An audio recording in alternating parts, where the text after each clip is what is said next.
নমস্কার বন্ধুরা, market place বাংলায় আপনাকে আবারও একবার স্বাগত জানাই। আপনার ফাইন্যান্সিয়াল ফ্রিডমের লক্ষ্যে আমি রয়েছি আপনাদের সঙ্গে প্রণব।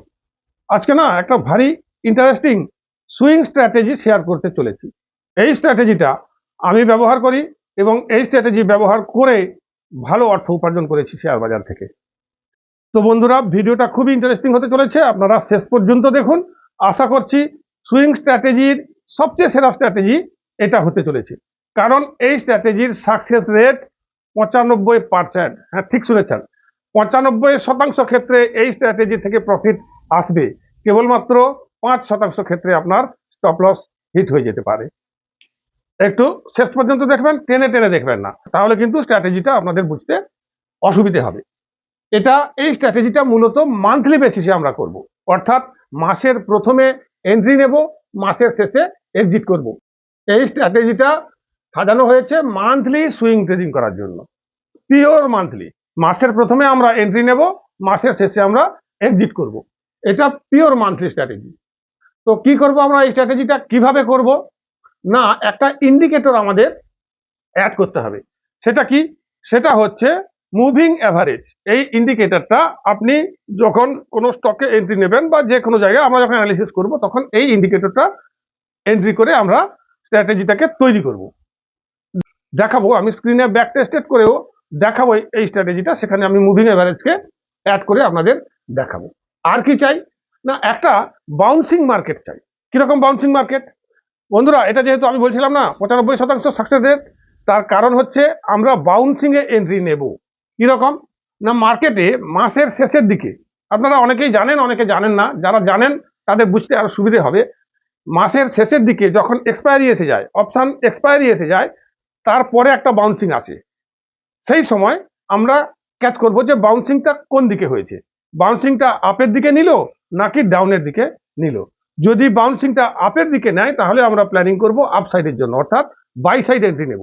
আর যদি বাউন্সিংটা ডাউন সাইডের দিকে নেয়, তাহলে আমরা ডাউন সাইডের দিকে এন্ট্রি নেব, অর্থাৎ সেল সাইডে এন্ট্রি নেব। আমি অনেক বড় বড় ইউটিউবারের ভিডিও দেখছিলাম এবং অনেক বড় বড় স্ট্র্যাটেজিস্টের স্ট্র্যাটেজিও দেখেছি। খুব কম স্ট্র্যাটেজিস্টকে আমি পেলাম যারা সুইং ট্রেডিং এ সেল সাইড এন্ট্রির কথা বলেন।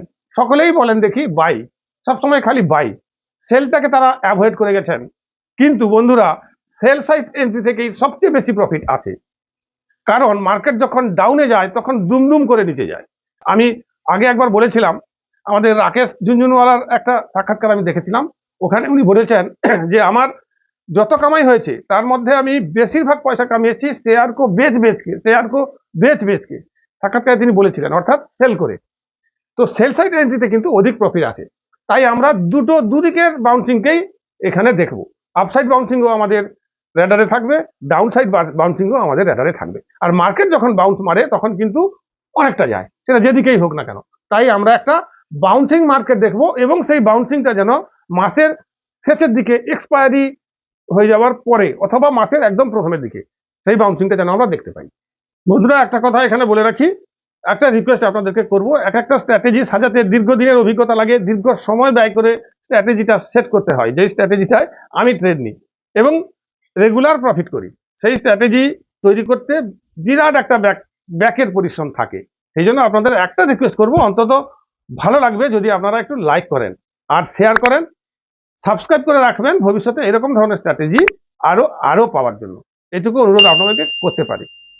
আর কি না, মার্কেট বুলিশ হোক কিংবা বিয়ারিশ, কোনোটাই আমাদের কোনো অসুবিধে নেই। বাউন্সিং বুলিশের দিকে হলেও আমাদের চলবে, বিয়ারিশের দিকে হলেও আমাদের চলবে। আমরা সব দিকেই এন্ট্রি নেব, দুদিক থেকে আমরা প্রফিট করব। এরপর আমাদের কি থাকবে না, ইন্ডেক্স। অর্থাৎ এই স্ট্র্যাটেজিটার জন্য আমরা নির্দিষ্ট কয়েকটা ইন্ডেক্সের স্টকগুলোই চুজ করব, অন্য কোনো স্টকে যাব না।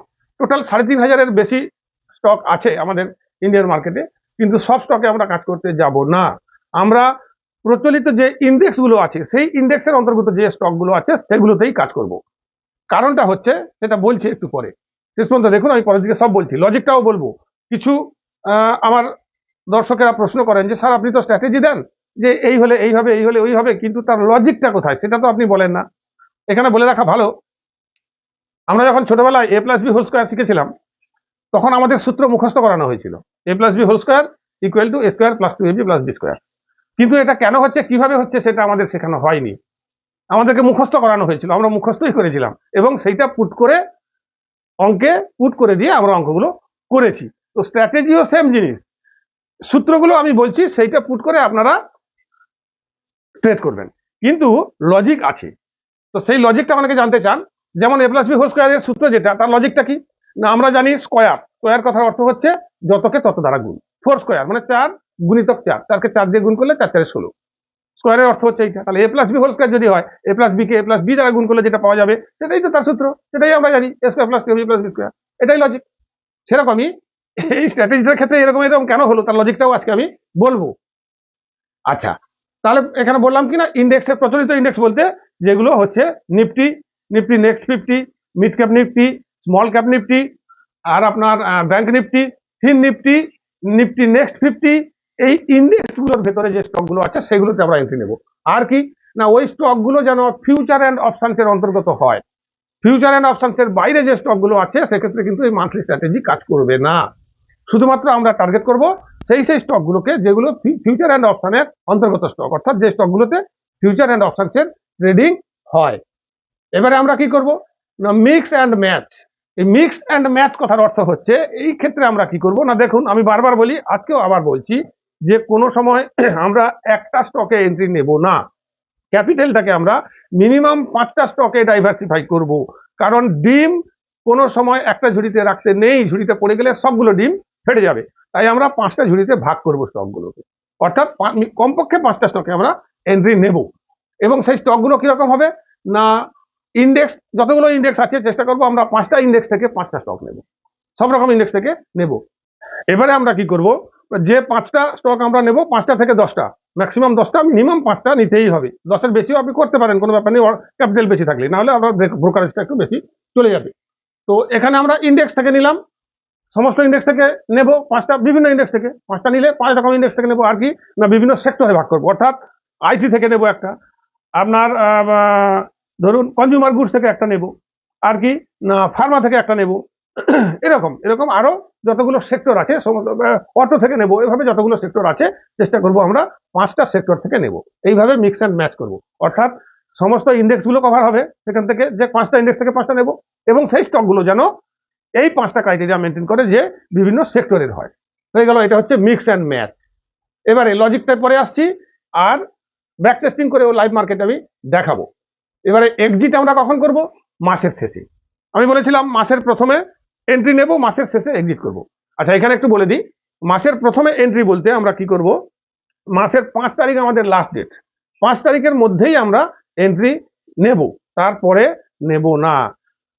এক্সিট করব আমরা কখন না, মাসের এক্সপায়ারি ডেটের আগে। যারা এক্সপায়ারি জানেন তারা এক্সপায়ারি ডেটের আগে এন্ট্রি নেবেন, এক্সপায়ারি ডেট পর্যন্ত লাস্ট ডেট। অথবা যারা এক্সপায়ারি বোঝেন না তাদের জন্য বলছি, মাসের শেষের দিকে 25 তারিখের পরে 27-28 তারিখের মধ্যে, এইটার মধ্যে আমরা কিন্তু এক্সিট করে নেব। সেটা প্রফিটে থাকুক কিংবা লসে থাকুক, আমরা এক্সিট করব। আর কি না, আমাদের টার্গেট থাকবে 10% প্রফিট। 10% কিন্তু কম নয়, 10% বিরাট, তাহলে এক বছরে হচ্ছে 120%, বছরে ডবলের চেয়েও বেশি কোথাও থেকে পাওয়া যাবে না, স্টক মার্কেট দিতে পারে। 10-এর বেশিও কোনো কোনো সময় এসে যায়, আমি তো কোনো কোনো সময় 30% পর্যন্ত প্রফিট করেছি, কিন্তু যেহেতু মান্থলি, তবে সেটা আমরা আশা করবো না। হয়ে ভালো, হয়ে গেল তো হয়ে গেল, দেখলাম মার্কেট যাচ্ছে উপরের দিকে, একটু থেমে যাবো, বাউন্স মারলে হালকা একটু বাউন্স দেখতে পেলে তখন এক্সিট করবো, 20% এসে যেতে পারে। কিন্তু মোটামুটি আমাদের টার্গেট থাকবে 10%, অথবা মাসের শেষে 25 তারিখ থেকে 30 তারিখের 27-28 তারিখের মধ্যে যতটুকু প্রফিট থাকবে, বা যদি লসে চলে যায় আমরা এক্সিট করবো। আর স্টপ লস কি থাকবে সেটা আমি চার্টে দেখাবো, নাহলে আপনারা বুঝতে পারবেন না। তাহলে এখানে কন্ডিশনগুলো আরো একবার বলছি মনে রাখার জন্য, মাসের শেষের দিকে অথবা মাসের প্রথমে আমাদের একটা বাউন্সিং চাই, 1 নম্বর ক্রাইটেরিয়া। 2 নম্বর ক্রাইটেরিয়া হচ্ছে 5 তারিখের মধ্যে আমরা এন্ট্রি নেব। সেই এন্ট্রিটা কিভাবে নেব সেটাও আমি চার্টে দেখাবো, বলে রাখছি। তবু এখানে মোটামুটি যেই আমরা যে মুভিং এভারেজটা লাগিয়েছি, সেই মুভিং এভারেজের উপরে যেন ক্লোজিং হয় ওই প্রথম 5 দিনের মধ্যে, যে কোনো একদিন যদি ক্লোজিং দিয়ে দেয় তাহলে আমরা এন্ট্রি নিয়ে নেব। এই হলো, আর এক্সিট বলে দিলাম। এবারে আসছি লজিকে, এক্সিট আমাদের হয়ে গেল, এবারে আসছি লজিক। আচ্ছা, এখানে লজিকটা বলে দিচ্ছি বন্ধুরা, যারা প্রো প্লেয়ার অথবা FII DII তারা কিন্তু সুইং ট্রেডিং এ সবসময় মান্থলি এন্ট্রি নেয়। কেন মান্থলি এন্ট্রি নেয়? না তারা দুদিকে প্রফিট কামায়। কিরকম? না তারা স্টক বাই করা শুরু করলো এবং কল সাইড এন্ট্রি নিয়ে নিল, কল পারচেস করলো, বাই করলো, অথবা পুট সেল করলো, পুট সেল করলো, স্টক বাই করলো, বা কল বাই করলো, স্টক বাই করলো। ফলে কি হলো, স্টকটাকে সে বাই করে উপরের দিকে নিয়ে যাবে, কারণ ওরাই তো অপারেটর, ওরাই মার্কেট চালায়, উপরের দিকে নিয়ে যাবে, ওখানে স্টকে প্রফিট করবে, আবার এদিকে অপশনসেও সে প্রফিট করবে। সেম ক্ষেত্রে মাসের শেষের দিকে, মানে এক্সপায়ারির পরে মাসের শেষের দিকে বা একদম প্রথমের দিকে তারা কি করবে, যদি নিচের দিকে নিয়ে যায় মার্কেটকে, তাহলে স্টকটাকে সেল করবে আর স্টকের কলটাকে সেল করবে, অথবা পুটটাকে বাই করবে। এভাবে তারা এন্ট্রি নেয়, দুদিকে প্রফিট, ডবল প্রফিট কামায়। এইটা হচ্ছে লজিক। সেই জন্য আমরাও মাসে প্রথমের দিকে এন্ট্রি নেব এবং শেষের দিকে বাউন্সিংটা চেক করব। অর্থাৎ মার্কেট বাউন্স মেরেছে মানে এফআইআই, ডিআইআই, প্রোরা উল্টো দিকে এন্ট্রি নেওয়া শুরু করে দিয়েছে এই মাসের জন্য। তারাও কিন্তু মাসের শেষে এক্সপায়ারি, সেল করলে এক্সপায়ারি পর্যন্ত ওয়েট করে, আর বাই করলে এক্সপায়ারি জাস্ট আগে আগে তারা এক্সিট করে বেরিয়ে যায়। আমরাও তাদেরকে ফলো করার জন্যই এই স্ট্র্যাটেজিটা সাজিয়েছি। এটা হচ্ছে লজিক, এভাবে আমরা এন্ট্রি এক্সিট করব, এটা হচ্ছে তার লজিক। এখন প্রশ্ন হচ্ছে আমরা বাউন্সিংটা দেখবো কিভাবে, আর এন্ট্রিটা ঠিক কখন নেব, বুঝে যাবো কি করে যে প্রোরা, এফআইআই, ডিআইরা এন্ট্রি মেরেছে। সেই জন্য আমি একটু চার্টে যাচ্ছি, চার্টটাতে দেখাচ্ছি। সাপোজ আমি একটা স্টক নিয়েছি, পলিক্যাপ। এই স্টকটা আমি নিয়েছি, যে কোনো স্টকে আপনারা ব্যাকটেস্ট করে নিজেরাও দেখে নিতে পারেন, দেখে নেবেন, দেখে নিয়ে তারপর ট্রেডিং করবেন, না দেখে করতে যাবেন না। আমি পলিক্যাপ নিয়েছি, এটা দেখাচ্ছি।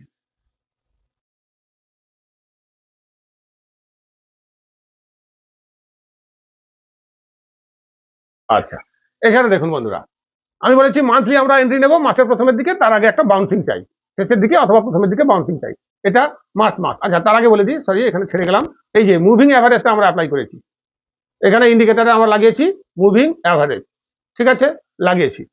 আর কি করব না, আমাদের যে টাইম ফ্রেমটা থাকবে না, সেটা 1 ঘন্টার টাইম ফ্রেম থাকবে। অর্থাৎ আমরা 1 ঘন্টার, হ্যাঁ, অর্থাৎ আমরা 1 ঘন্টার টাইম ফ্রেমে চারটাকে দেখবো। এখানে 1 ঘন্টা আমি সেট করেছি, পলিক্যাপ নিয়েছি। আচ্ছা, মাসের প্রথমে আসছি, মার্চ, একদম এখন মার্চ মাস চলছে, মার্চ 2026। এইটা মার্চের প্রথম দিন, এইটা প্রথম ক্যান্ডেল। তার জাস্ট আগে আগে মার্চের আগের মাসে দেখুন মার্কেট উপরের দিকে যাচ্ছিল, ফেব্রুয়ারিতে যেতে যেতে এখানে একটা ছোট্ট বাউন্স মেরেছে। ঠিক আছে, চলবে, তাহলে আমরা মার্চে এন্ট্রি নিতে পারি, ফার্স্ট সিদ্ধান্ত হয়ে গেল। আচ্ছা, এখানে কিন্তু দেখা যাচ্ছে এই যে 2 তারিখে, 2 তারিখে এই ক্যান্ডেলগুলো বানিয়েছে, এই ক্যান্ডেলগুলো বানিয়েছে, এগুলো কিন্তু মুভিং এভারেজের নিচে ক্লোজ দিয়ে দিয়েছে, ডে এন্ডেও কিন্তু মুভিং এভারেজের নিচে ক্লোজিং দিয়ে দিয়েছে। তাহলে আমরা বাউন্সিং পেয়েছি নিচের দিকে, আর মুভিং এভারেজের নিচে ক্লোজিংও পেয়েছি। যেখানেই আমরা পেলাম ওখানেই এন্ট্রি মারবো, পরের দিনের জন্য অপেক্ষা করব না, একদম ওখানেই এন্ট্রি মারবো। সেই দিন শেষের দিকে আমরা মার্কেট ক্লোজিং এর আগে আগে 3:25, 20, 3:30-এর আগে আগে যে কোনো সময় একটা এন্ট্রি নিয়ে নেবো। এটা কি এন্ট্রি পেলাম? উপরে যেতে যেতে নিচের দিকে বাউন্স, তাহলে আমরা সেল এন্ট্রি পেলাম। এখানে আমরা কি করব, সেল করব, এইখানে সেল করে দিলাম। ঠিক আছে, একটু নিচের দিকে এসে বাউন্স মেরে আবার উপরে গেছিল, তারপরে দুম, বিরাট প্রফিট, 10%। তো মানে এই দেখুন, এটা 11 তারিখ, হ্যাঁ 11 তারিখের মধ্যে বিরাট প্রফিট এসে গেছে। আচ্ছা, এবারে বলি স্টপ লস। স্টপ লস আমাদের থাকবে, যেখানে বাউন্সিং মেরেছিল না, সেই বাউন্সিংটা থাকবে আমাদের স্টপ লস।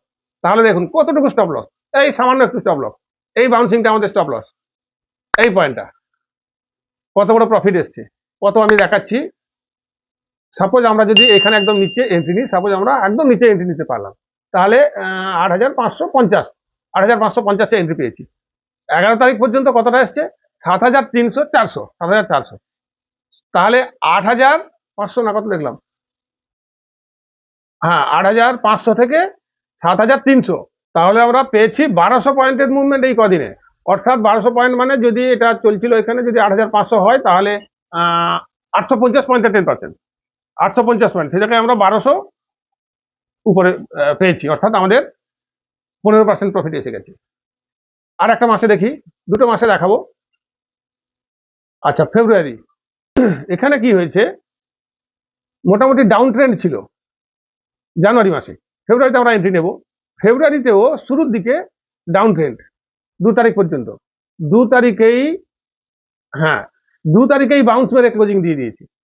তাহলে আমরা একটা ছোট বাউন্স পেয়ে গেছি 2 তারিখেই। এখানে দেখুন পরপর 3-4টা ক্যান্ডেল ক্লোজিং দিয়েছে। সাপোজ আমরা নিচের দিকে নিতে পারিনি, উপরের দিকে নেব। ক্লোজিং মানে আমি বলছি মুভিং অ্যাভারেজের উপরে ক্লোজিং দিয়েছে, আমরা এই নিচের দিকে এই ক্লোজিং এই ক্লোজিং এই ক্লোজিং এই তিনটে ক্যান্ডেলের ক্লোজিং এ এন্ট্রি দিতে পারিনি। আমি ধরবো সর্বোচ্চ বেশিতে এন্ট্রি নিয়ে নিয়েছি।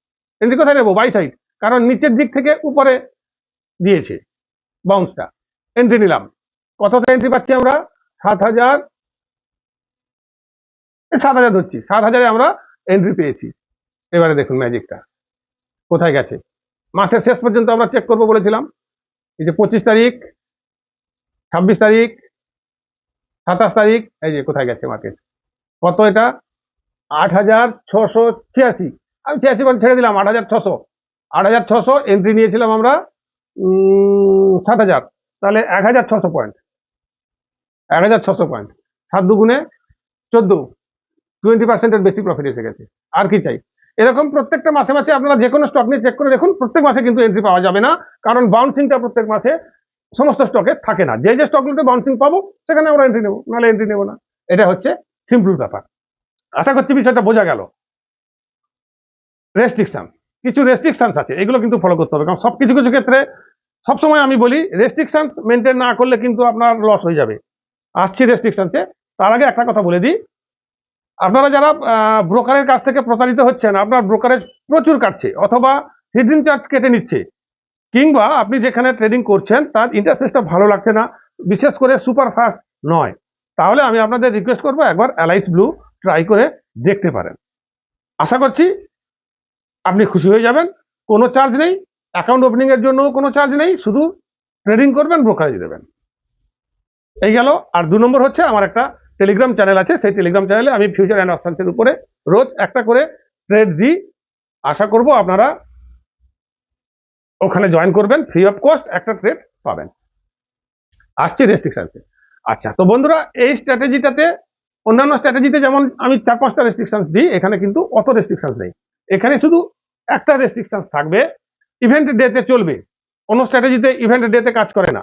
এখানে কামিং ডেতে যদি কোনো ইভেন্ট থেকেও থাকে তাহলেও চলবে, কিন্তু যদি কোনো নিউজ এসে যায় নেগেটিভ, তাহলে আমরা যদি এন্ট্রি নিয়ে নিয়েছি এক্সিট করে বেরিয়ে যাব। হঠাৎ করে যুদ্ধ লেগে গেল পৃথিবীর যে কোনো জায়গায়, তাহলে আমরা বেরিয়ে যাব। নেগেটিভ নিউজ এসে গেলে বেরিয়ে যাব, প্রফিটে থাকুক কিংবা লসে থাকুক। যদি এটা 1 নম্বর। 2 নম্বর হচ্ছে মার্কেট আমাদের ডাইরেকশনে যাচ্ছিল, হঠাৎ করে একটা বাউন্স মারলো, হঠাৎ করে একটা বাউন্স মারলো, বড় বাউন্স। ছোট বাউন্সে আমরা থাকবো, কারণ হচ্ছে ছোট বাউন্স দিয়ে তো আবার নিচের দিকে যাবে। সেক্ষেত্রে আমরা কি করতে পারি না, ছোট বাউন্স মেরে আবার নিচের দিকে গেলে স্টপ লসটাকে ওই উপরের বাউন্সিং থেকে নামিয়ে এনে ওই নিচের বাউন্সে আমরা সেট করতে পারি। এইটুকু রেস্ট্রিকশন, আর সব ক্ষেত্রে এই স্ট্র্যাটেজিটা কাজ করবে। আজকের ভিডিওটা এখানে শেষ করছি। সবাই ভালো থাকুন, নমস্কার।